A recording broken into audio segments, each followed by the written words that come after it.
filled with 80,000 people, and you wonder how you're going to be received. Well, and it was worth the risk. Yeah, the majority of people loved him being there. You could listen. You can hear the cheers. There he is, surrounded by members of the ROTC for both Alabama and Georgia. Yeah, and then in the periphery of the field, all those fans that represent Georgia and Alabama, and that is Trump territory. They love him down there. Sure, and keep in mind, the president has been very critical of members of the NFL who have knelt during the national anthem. So yesterday was his chance to actually go ahead and get out there and show the folks how it's done. And if you were listening to him a number of hours earlier at the American Farm Bureau in Nashville, here's how he puts into perspective how important our national song is. We want our flag respected. We want our flag respected. And we want our national anthem respected also.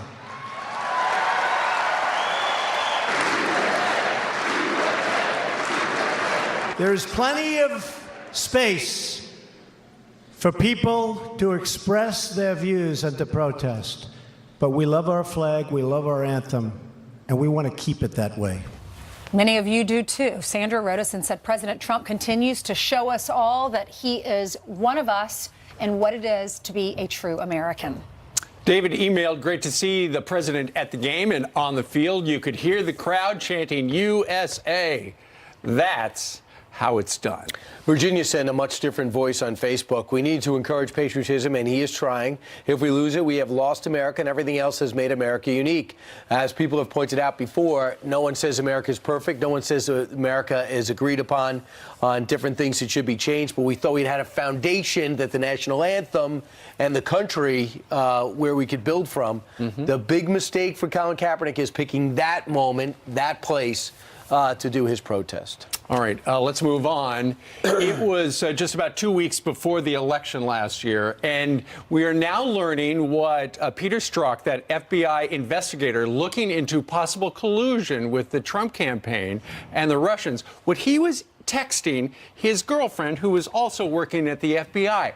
And when you hear the details from John Solomon at The Hill's story, it sounds like these two could have been some of the leakers. Keep in mind, in the run-up to the election, there were all sorts of stories about how the Trump campaign was doing all this wrong stuff. Where was it coming from? Maybe them. Yeah, because it appears when you hear this that they knew about this article that was coming out in the Wall Street Journal. She texts him on October 24th, right before the election. Article is out, but hidden behind paywall, so can't read it. He writes her back, Wall Street Journal, question mark? Boy, that was fast. Should I find, in quotations, should I find it and tell the team? Many people say find, in quotations. They're discussing how they could make it look like they innocently discovered this article. Sure, they stumbled over it. Also, in some of the texts that Mr. Solomon saw, they were discussing different news articles they saw.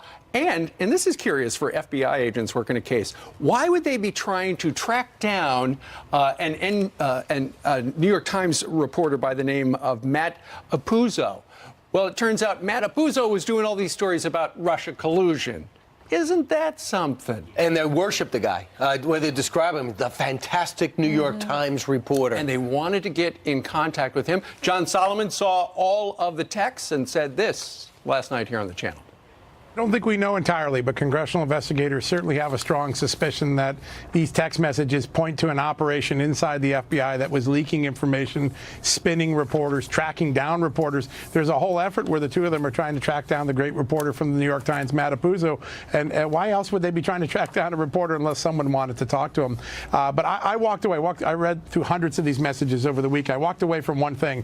I remember the moment when James Comey in his testimony said, FBI agents don't give a rip about politics and they don't leak. After you read these messages, you walk away thinking these two FBI agents cared a lot about politics and they were monitoring the media almost like they were a press office. Well, Republican investigators, they're now looking into this. The Republicans in the House and in the Senate, they're investigating all of this, looking through the text. They want to know if this happened, if they sent classified information, and if they did, it is illegal to do that. Well, there are 27 Department of Justice investigations into leaks. But one of the things that, according to Mr. Solomon he saw was apparently the two, the boyfriend, girlfriend, were worried that perhaps something they had given a reporter was so, they refer to it as super specific.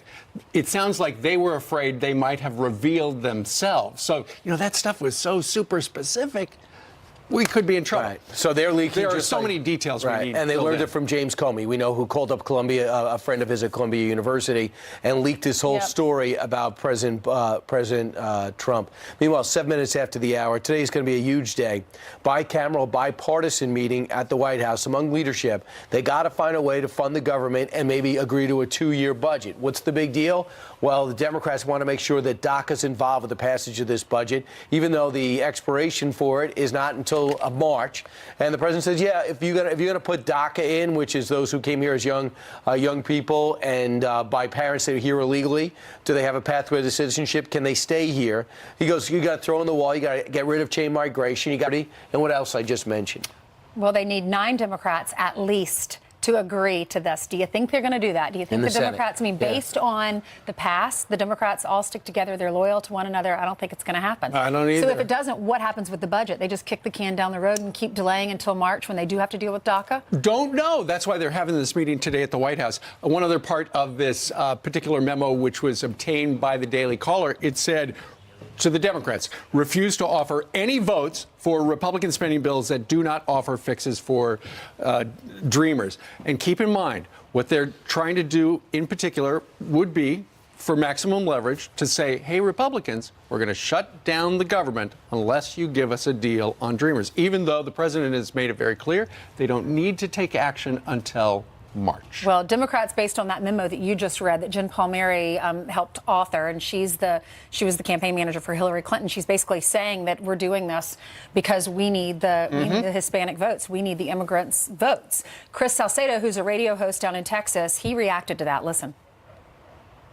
The Democrats are trying to get individuals into this country to build up a future dependent base. You pull in individuals from countries where the government tramples on them, make sure they don't have any prosperity, any upward mobility. You bring them in and you have the Democrat Party waiting at the border.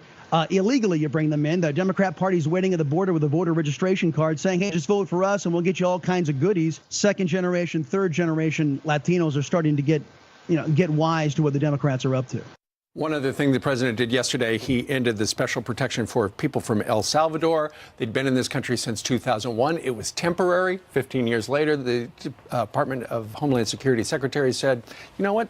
Things have been restored back home. They can go. It's another chip that they've got to deal with now. All right, you talk about a chip that's usually on Jillian Milley's shoulder. Not today. She's handling the news. I don't even know what to say to that. No, it's not true. You left me speechless, Brian. I know. We do have some serious news, though, guys, starting with a Fox News alert right now. So let's get you caught up on this. A gas line reportedly exploding in Southern California amid heavy rain and high winds. The first major storm of the season, forcing more than 20,000 people to evacuate in that same area where the deadly Thomas wildfire destroyed thousands of acres. Californians now preparing for dangerous mudslides with sandbags in front of their homes. Also breaking right now, North Korea will send a team to next month's Winter Olympics. The announcement coming during high-level talks with South Korea, the first of its kind in 2 years. South Korea also proposing the two countries to march together at opening ceremonies in Pyeongchang. This could be a potential breakthrough in peace after months of rising tensions over the North's expanding nuclear arsenal. One of the men suspected of killing a Washington state sheriff's deputy will face a judge today. Frank William Powell is charged with first-degree murder. He's accused of gunning down 34-year-old Deputy Daniel McCartney, responding to a home invasion outside of Seattle. Another suspect found dead at the scene. It's still unclear who actually pulled the trigger. The 3-year veteran of the force and Navy veteran leaves behind a wife and 3 young sons. A memorial fund for them has been set up, and you can find that link at foxandfriends.com. A police officer goes the extra mile to help a stranded family get home safe after their teenage daughter undergoes brain surgery. Captain Kelly McCormick driving the Malafont family for 2 hours to Maine after they missed their train in Boston by just 5 minutes. She goes, "Are you driving us to Portland?" And I said, yes, this is a kidnapping, but it's legal. And they burst into tears. 19-year-old Corey Malafont calls Captain McCormick a national hero. Guys. A Legal, he said a legal kidnapping. Yes. A legal kidnapping, yes. What an officer. Yep. Great. All right. Thanks, Jillian. All right, 12 minutes now after the hour. President Trump touting his work to make rural America great again yesterday. The stock market is hitting one all-time record after another. Everybody happy with your 401k? Because if you're not, there's something very wrong. Well, how did he do? Lee Carter has the dials that you won't see anywhere else unless she's doing something on the side. I'm going to look into that. And the college course so controversial, police will be on guard. What's that about? Oh, no. Stick around.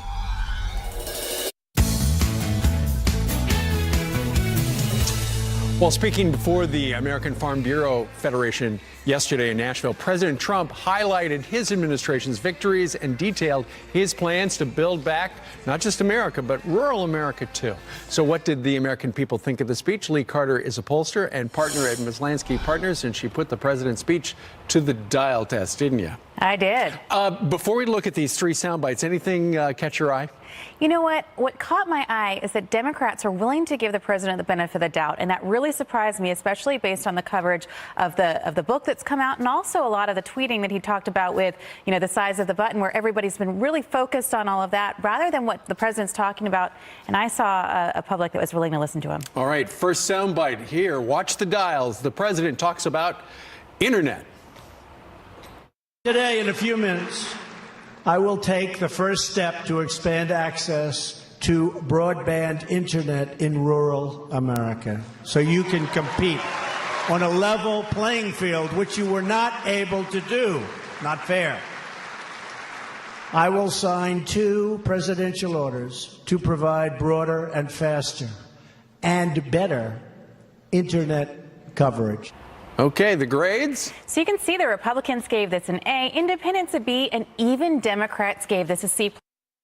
The Democrats even gave him the credit for this policy and said this is something that we need to do to keep America competitive. And so this was a really great moment for the president last night. Okay, meanwhile, not too far from where we're sitting is Wall Street. Last year was a good year. What do you say to the farmers? Watch this about the stock market. The stock market is hitting one all-time record after another, boosting your 401ks and retirement accounts for everyday Americans. Everybody happy with your 401k? Because if you're not, there's something very wrong. So you can see the Republicans gave this an A, Independents a B, and Democrats even gave this a C. A lot of people say this can be a broken record. Democrats aren't willing to give him anything over a D or an F. They did last night. This was something that really worked. The only time you saw a little bit of a dip there was when he got a little bit glib, when he said, there's got to be something wrong with you. All right, well, that's Donald Trump. Meanwhile, one thing he has done his first year is cut a bunch of regulations, and here he is reminding the farmers of that.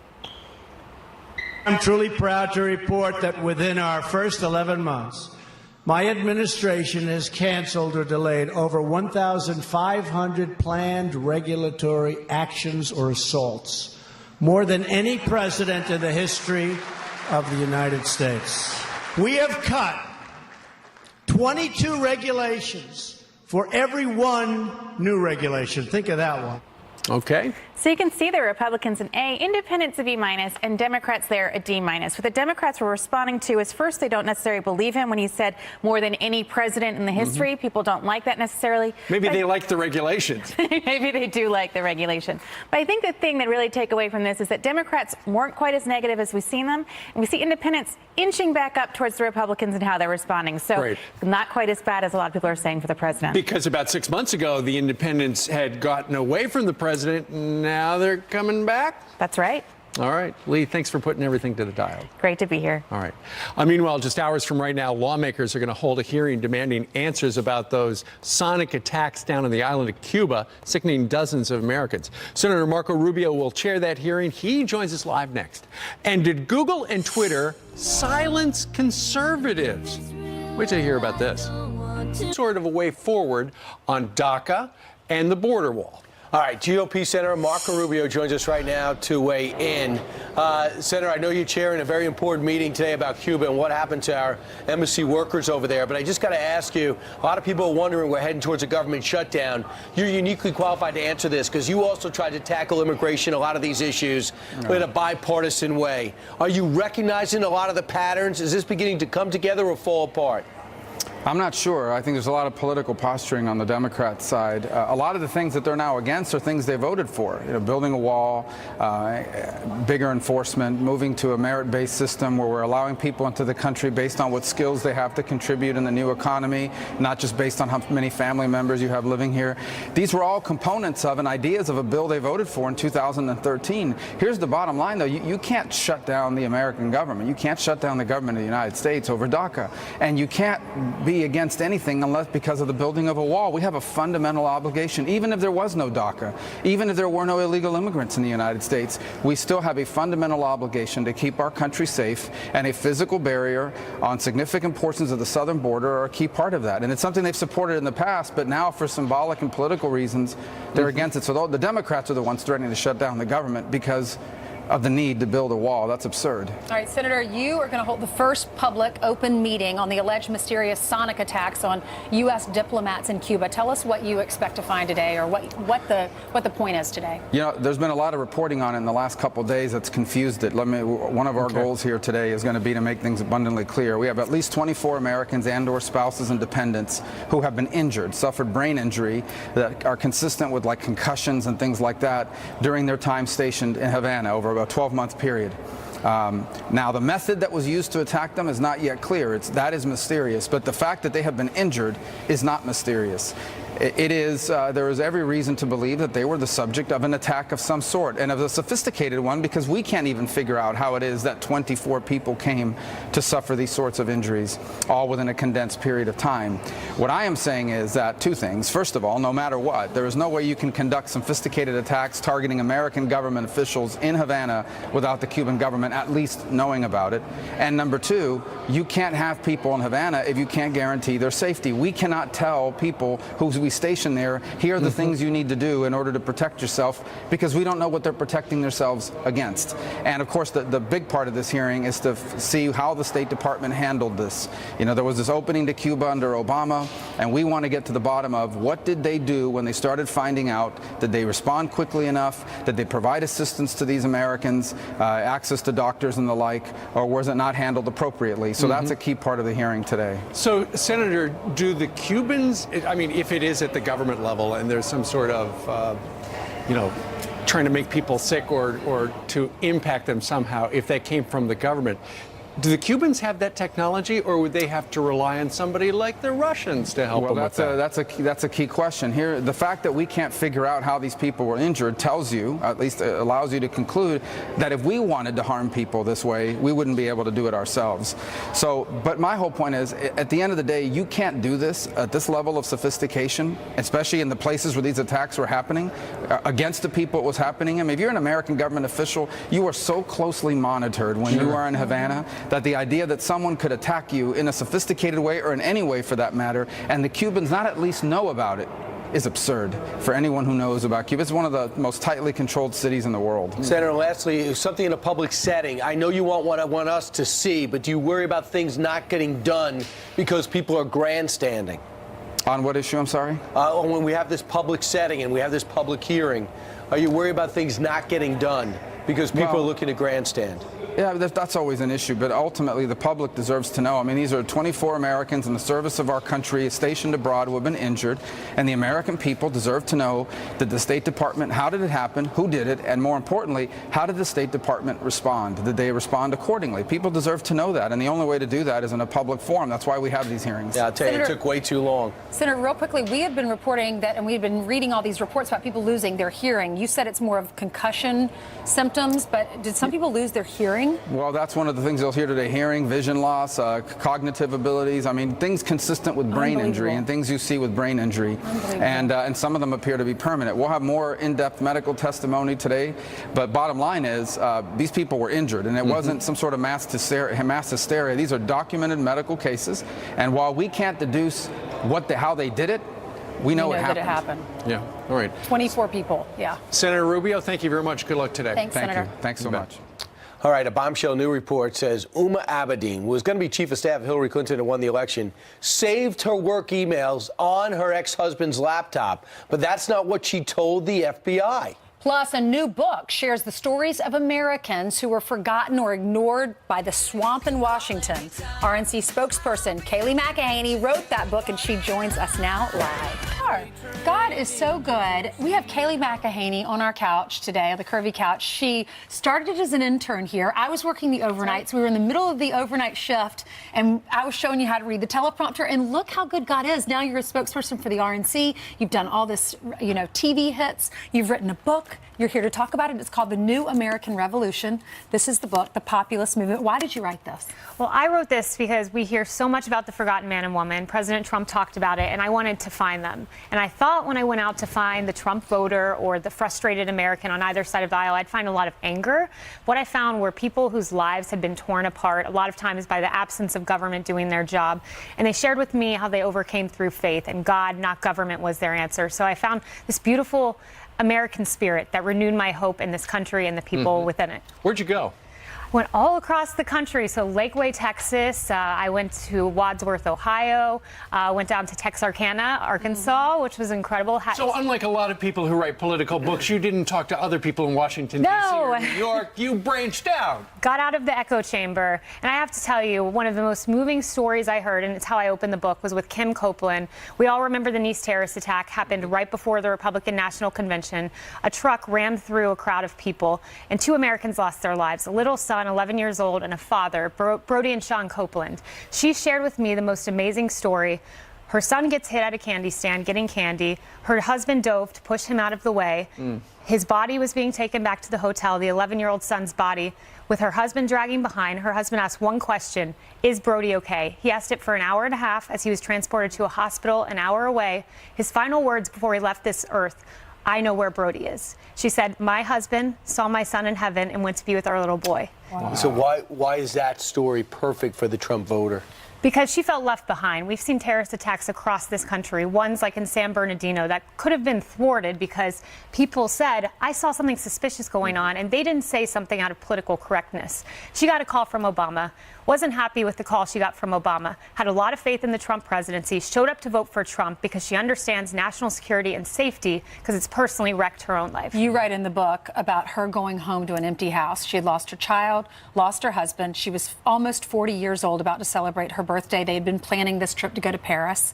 She wasn't able to do that, clearly. And she found in her husband's papers something that he had written to her in case he ever did pass away. And he said, please do not be too sad with my passing. I have had a great life and the best kids ever. Enjoy the rest of your lives and live life to the fullest. Live happy, live fun, live strong. I will see you in heaven. And he had children from a previous marriage too, right? That's right. She has 2 stepchildren. And let me tell you, she's living happy, living fun, and living strong despite the tears she shed in front of me. She's already blessing other people. She started a scholarship for Brody. His number was 8. So forever there will be someone on Texas Longhorn baseball who wears the number 8. That's great. Brody's number. She's already done it. I met her less than a year before they'd passed. She's blessing others. Government might not have showed up for her and many others in this book. God did.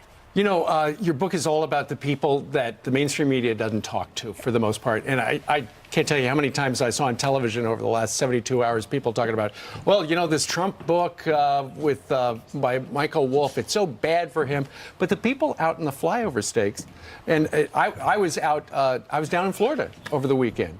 Nobody was talking about it. Nobody cares about that because it's just gossip. They want to see action. They want to see things done. They want to see things done. And President Trump has done so much. He's been such a success for this country. Terrorism. ISIS is on the run. What that means for Kim and her personal life, it just speaks volumes that you have a president who showed up, whose terrorists are fleeing. We have tax cuts. We have policing. Police today on Law Enforcement Day, and we celebrate the men and women who protect us, that they can walk boldly and proudly and know they're appreciated. And you just did tell about a story, the acceptance speech that Ivanka relayed to you that you think is important to bring out about how the president changed his speech the night he won the election. That's right. And that trash book you talked about with Michael Wolff, he talked about how the president was horrified when he became president. False. I talked to Ivanka Trump. They were in a small kitchen in Trump Tower. It was the family, Kellyanne Conway, Hope Hicks, Keith Schiller, and Dan Scavino.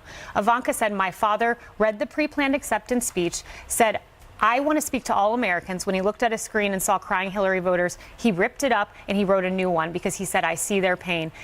Those were the actions of a leader who wanted to speak to all the people, not someone who's, quote, horrified. And also on that note, too, Cindy Adams came out and who says she was with everybody that was with Melania the night she won. They say Melania cried because she doesn't want to be first lady. That is not true. Not true. And I can tell you this. I went to Trump Tower and spoke with Melania twice in the aftermath of her husband becoming president. That was a woman who was already planning how she was going to help men and women across this nation. An incredible woman. I don't believe that for a second. Well, this is a real book. It's called The New American Revolution. Kayleigh, thank you very much for joining us. Thank you. Congratulations. Thank you. Come a long way, baby. I have. I'm proud of you. Ainsley.